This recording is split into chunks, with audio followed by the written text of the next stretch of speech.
How to fix ElevenLabs unusual activity detected.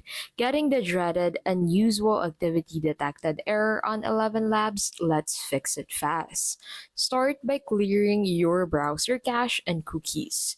So first go ahead and click on these three dots at the top right of your browser, and then from there go ahead and look for delete browsing data, click on it, and that will take you here. Make sure you have checked cache and cookies from here, and then select delete data, and then after that go ahead and restart your browser and try again. If that does not work, switch to a different Wi-Fi. So go ahead and hover your mouse at the bottom right corner of your screen. So at the bottom right corner of your screen, you'd be able to find your system tray.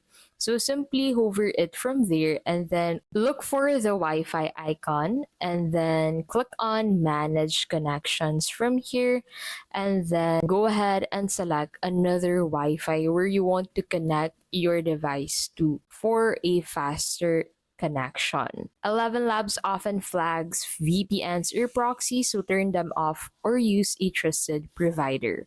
So if you are connected into a VPN, you can also check that out on your system tray. Once you hover your mouse from there, you should find the VPN application that you're currently using. So make sure to turn that off. And that's how you fix the unusual activity error on ElevenLabs.